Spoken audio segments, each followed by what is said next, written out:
അതൊക്കെ മുസ്ലിം ലീഗ് തരാതരം പ്രചരിപ്പിക്കുന്ന കാര്യങ്ങളാണ് മുസ്ലിം സമുദായത്തിനിടയിൽ. അതുപോലെ തന്നെ ക്രൈസ്തവ നേതാക്കൾ ക്രൈസ്തവ സമുദായത്തിനിടയിൽ അവർക്ക് അവരുടെ താല്പര്യങ്ങൾക്ക് വിരുദ്ധമായിട്ട് വരുമ്പോൾ പ്രചരിപ്പിക്കുന്ന കാര്യമാണ്.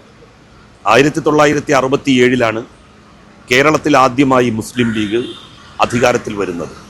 അത് ഒന്നാം പിണറായി സർക്കാരിന് ശേഷം, ഒന്നാം EMS സർക്കാരിന് ശേഷം രൂപം കൊണ്ട രണ്ടാം EMS സർക്കാരിലാണ്.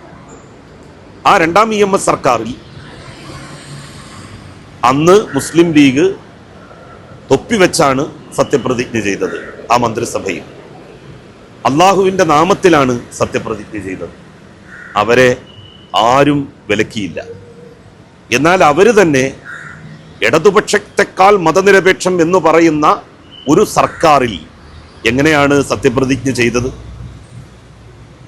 21 ലക്ഷത്തോളം സന്തുഷ്ടരായ ഉപഭോക്താക്കളും 2 ലക്ഷത്തോളം തിമിര ശസ്ത്രക്രിയകളും പൂർത്തിയാക്കിയ മലബാറിലെ ഏക കണ്ണാശുപത്രി Al Salama high hospital, hospital road, Perinthalmanna.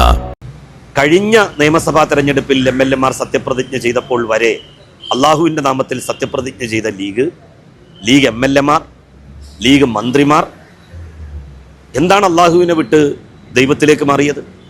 എന്താണ് തൊപ്പി മാറ്റിയത്? അതിനു മാത്രം എന്ത് പ്രത്യേക സാഹചര്യമാണ് കേരളത്തിൽ ഉണ്ടായിരിക്കുന്നത്? ഇടതുപക്ഷം ഭരിക്കുമ്പോൾ പോലും അള്ളാഹുവിൻ്റെ നാമത്തിൽ സത്യപ്രതിജ്ഞ ചെയ്യാൻ ലീഗ് MLA-മാർക്ക് യാതൊരു മടിയും ഉണ്ടായിട്ടില്ലല്ലോ. അവർക്കതിന് പ്രതികൂലമായ ഒരു സാഹചര്യവും ഉണ്ടായിട്ടില്ല. അവരാ കാര്യം വ്യക്തമാക്കണം. ഇപ്പോ BJP രാജ്യം ഭരിക്കുന്നത് കൊണ്ട്, BJP-യുടെ ഗവർണർ കേരളത്തിൽ സത്യപ്രതിജ്ഞ ചൊല്ലിത്തരുന്നത് കൊണ്ട് ഞങ്ങളുടെ മന്ത്രിമാർക്ക് ദൈവനാമത്തിൽ സത്യപ്രതിജ്ഞ ചെയ്യേണ്ടി വന്നു, അള്ളാഹുവിനെ ഉപേക്ഷിക്കേണ്ടി വന്നു, അതുപോലെ തന്നെ തൊപ്പി ഞങ്ങൾക്ക് ഉപേക്ഷിക്കേണ്ടി വന്നു എന്നുള്ള കാര്യം ലീഗ് വ്യക്തമാക്കട്ടെ. അങ്ങനെ ഒരു സാഹചര്യം ഇവിടെ സംജാതമായിട്ടുണ്ടോ? അവർ വളരെ തെറ്റായൊരു മെസ്സേജാണ് ജനങ്ങൾക്ക് നൽകുന്നത്. തൊപ്പി വെച്ച് ആയിരക്കണക്കിന് ലക്ഷക്കണക്കിന് വിശ്വാസികൾ നടക്കുന്നുണ്ട്. അവരോടൊക്കെ ഇനി പറയാൻ പോകുന്നത് തൊപ്പി ഒരു പ്രധാനപ്പെട്ട കാര്യമല്ല. ലീഗുകാർ ഇതുവരെ തൊപ്പി വെച്ചായിരുന്നു സത്യപ്രതിജ്ഞ നടത്തിയിരുന്നത്. അള്ളാഹു എന്ന് നിങ്ങൾ പറയേണ്ടതില്ല, പ്രത്യേകിച്ച് സ്പെസിഫൈ ചെയ്ത്. ദൈവം എന്ന് പറഞ്ഞാൽ തന്നെ അത് പർപ്പസ് പൂർത്തിയാകും എന്ന് കരുതുന്ന ആളാണ് ഞാൻ. 2006 ഞാൻ സത്യപ്രതിജ്ഞ ചെയ്തത് ദൈവനാമത്തിലാണ്. അന്ന് അതിനെ ശക്തമായി എതിർത്തവരാണ് മുസ്ലിം ലീഗുകാർ. അന്ന് ഞാൻ പിന്തുടർന്ന വഴി തെറ്റാണെന്ന് പറഞ്ഞവർക്ക് ആ വഴിയിലൂടെ സഞ്ചരിക്കേണ്ടി വന്നതിന്റെ കാരണം എന്താണ് എന്ന് അവർ വ്യക്തമാക്കണം. തീർച്ചയായിട്ടും. എന്താ പ്രശ്നം? ഇടതുപക്ഷം ആരോടും നിങ്ങളുടെ മതപരമായ ആചാരങ്ങൾ, അനുഷ്ഠാനങ്ങൾ സ്വകാര്യമായി നിങ്ങളുടെ ജീവിതത്തിൽ ആചരിക്കരുത് എന്ന് ഒരു ഘട്ടത്തിലും പറഞ്ഞിട്ടില്ല, പറയുകയുമില്ല.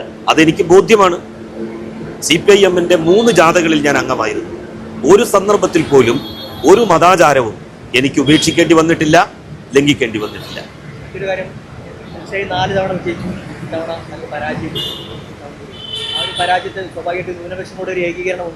മമതാ ബാനർജി തോറ്റില്ലേ? സ്റ്റാലിൻ തോറ്റില്ലേ? ഇന്ദിരാഗാന്ധി തോറ്റിട്ടുണ്ടല്ലോ. അപ്പൊ മലപ്പുറം പോലുള്ള ഒരു ജില്ലയിൽ ഇത്രയും ശക്തമായിട്ടുള്ള ഒരു വെയ്വിൽ ആദ്യമായിട്ടാണ് ഞാൻ തെരഞ്ഞെടുപ്പിനെ നേരിടുന്നത്. ഇടതുപക്ഷത്തിന് എതിരായി ഇത്ര ശക്തമായ ഒരു വെയ്വുള്ള ആദ്യത്തെ തെരഞ്ഞെടുപ്പാണ് കഴിഞ്ഞ തെരഞ്ഞെടുപ്പ്. 2006 അതുണ്ടായിരുന്നില്ല. കാരണം LDF-ന് അനുകൂലമായിട്ടുള്ള തരംഗമായിരുന്നു. 2011 LDF-ന് വല്ലാതെ വിരുദ്ധമായിട്ടുള്ള ഒരു തരംഗം ഉണ്ടായിരുന്നില്ല. 68 സീറ്റാണ് അന്ന് LDF-ന് കിട്ടിയത്. 2016 LDF-ന് അനുകൂലമായ തരംഗമായിരുന്നു. 2021 അനുകൂലമായ തരംഗമായിരുന്നു.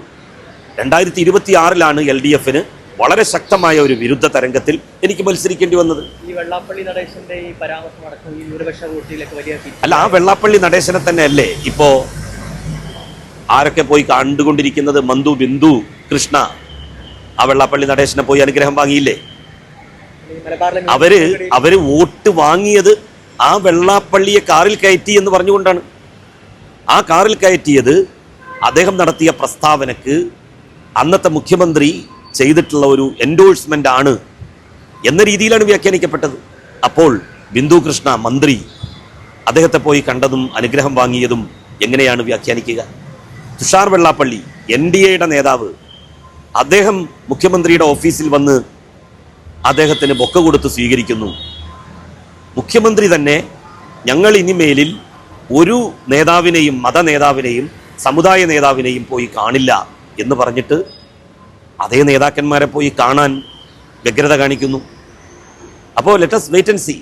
അല്ല, ഈ മലബാറിലടക്കം ഈ വെള്ളാപ്പള്ളിയുടെ പരാമർശം വലിയ രീതിയിൽ അല്ല, അതുകൊണ്ടാണല്ലോ അങ്ങനെയുള്ള ഒരാളെ അത് ബോധ്യമായിട്ടും അതിൻ്റെ ഏറ്റവും വലിയ ബെനിഫിഷ്യറീസ് ആയിട്ടുള്ള UDF എന്തിനാണ് അതിലെ ഒരു മന്ത്രി വെള്ളാപ്പള്ളിയെ പോയി കണ്ട് അനുഗ്രഹം വാങ്ങാൻ നിന്നത്? അത് അവരോട് ചോദിക്കും. ഭാര്യ കൂടി ഇപ്പോൾ പാർട്ടി മെമ്പർഷിപ്പിലേക്ക് വരികയാണ്. അതെ അതെ, എല്ലാവരും സംഘടനാ രംഗത്ത് സജീവമാകും. അങ്ങനെയല്ല, ഭാര്യ ഇതുവരെ ഹയർ സെക്കൻഡറി സ്കൂൾ ടീച്ചറായിരുന്നു, കഴിഞ്ഞ 10 വർഷം പ്രിൻസിപ്പലായിരുന്നു. അത് അവളുടെ ഇഷ്ടമാണ്, അല്ലാതെ ഞാൻ പറഞ്ഞിട്ടല്ല. അവൾക്കും മെമ്പർഷിപ്പ് എടുക്കണം, താഴെ തട്ടിൽ പാർട്ടിയുടെ പ്രവർത്തനങ്ങളിൽ ഇൻവോൾവ് ചെയ്യണം. ഒരു മതവിശ്വാസിനിയായിക്കൊണ്ട് തന്നെ എങ്ങനെ സ്ത്രീകൾക്കും ഇടതുപക്ഷത്തും CPIM-ലും പ്രവർത്തിക്കാമെന്ന് മതബോധമുള്ളവർക്ക് ബോധ്യപ്പെടുത്തി കൊടുക്കണം. അങ്ങനെ ഒരു മെസ്സേജ് കൂടി അവള് മെമ്പർഷിപ്പ് എടുക്കുന്നതിലൂടെ നൽകാൻ ആഗ്രഹിക്കുന്നുണ്ട്. ഇനി മുസ്ലിം ലീഗുമായിട്ടുള്ള ഒരു നേർക്കുനേർ പോരാട്ടം വീണ്ടും ഒരു എന്തിനാണ് നേർക്കുനേറുള്ള പോരാട്ടമില്ലാതെ തന്നെ നമുക്ക് മുന്നോട്ട് പോകാമല്ലോ. കാര്യങ്ങൾ ഭംഗിയായിട്ട് ഈ ഗവൺമെന്റ് ചെയ്യുന്നുണ്ടെങ്കിൽ പോരാട്ടത്തിന്റെ പ്രശ്നം ഉദിക്കുന്നില്ലല്ലോ. ഇപ്പോൾ തന്നെ ധവളപത്രം ഇറക്കിയപ്പോൾ തന്നെ പെൻഷൻ പ്രായം കൂട്ടുന്നതിനെ കുറിച്ച് അതിനകത്ത് പറയുന്നുണ്ട്. കിഫ്ബി ഒരു വലിയ ബാധ്യത ഉണ്ടാക്കുന്നു, വലിയ സാമ്പത്തിക നഷ്ടത്തിലാണ്, സാമ്പത്തിക ബാധ്യതയിലാണ് സംസ്ഥാനം എന്ന് ധവളപത്രത്തിലുണ്ട്. അത് കഴിഞ്ഞ സർക്കാരിനെതിരെയുള്ള ഒരു ഈ സർക്കാർ എങ്ങനെയാണ് മുന്നോട്ട് പോകുന്നത് എന്ന് നമുക്ക് നോക്കാം. 2-3 മാസം നമുക്ക് കാത്തിരിക്കാം. അവരേതൊക്കെ പദ്ധതികളാണ് കൊണ്ടുവരുന്നത് എന്ന് നോക്കുക. അവർക്കൊരിക്കലും ഈ സർക്കാരിൻ്റെ പദ്ധതികളെ ഉപേക്ഷിക്കാൻ കഴിയില്ല. അവർ ഈ സംസ്ഥാനത്തിൻ്റെ താല്പര്യങ്ങൾക്ക് വേണ്ടിയാണ് നിലകൊള്ളുന്നതെങ്കിൽ. കാരണം ഒരു മൈനസും വികസന രംഗത്ത് പറയാൻ ഇല്ലാതെ പോയ ഒരു സർക്കാരാണ് കഴിഞ്ഞ 10 വർഷം ഈ സംസ്ഥാനം ഭരിച്ചത്. എന്നിട്ടും ജനങ്ങൾ ആ സർക്കാരിനെ 10 വർഷം ഭരിച്ചു, ഇനി UDF ഒന്ന് ഭരിക്കട്ടെ എന്നുള്ള നിലയിൽ തോൽപ്പിച്ചു. അപ്പം ഇനി ജനങ്ങൾക്ക് കാത്തിരുന്ന് കാണാം എന്തൊക്കെയാണ് മാറ്റം ഉണ്ടായിക്കൊണ്ടിരിക്കുന്നത്. പ്രത്യേകിച്ച് മലപ്പുറം ജില്ലയിലടക്കം ഒരു പഠനം വേണ്ടല്ലോ. പ്രത്യേകിച്ച് മലപ്പുറം ജില്ലയിൽ UDF ജയിച്ച മണ്ഡലങ്ങൾ നോക്കാം, അവിടുത്തെ ഭൂരിപക്ഷം നമുക്ക് നോക്കാവുന്നത് 50,000, 60,000 വലിയ ഭൂരിപക്ഷമാണ്.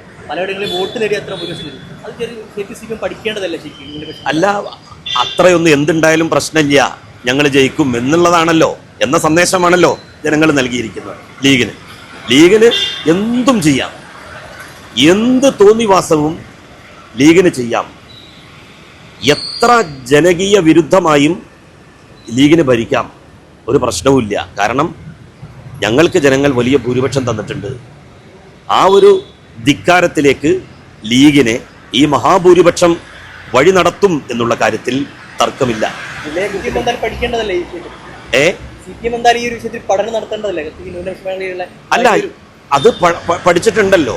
ആളുകൾക്കിടയിൽ മതബോധവും ജാതിബോധവും സമുദായ ബോധവും ഊതി വീർപ്പിച്ച് അത് വർഗീയതയെ ശക്തമായിട്ട് ഉപയോഗപ്പെടുത്തി എങ്ങനെ തെരഞ്ഞെടുപ്പ് വിജയത്തിനായിട്ട് ഇതൊക്കെ ഉപയോഗിക്കാം എന്ന്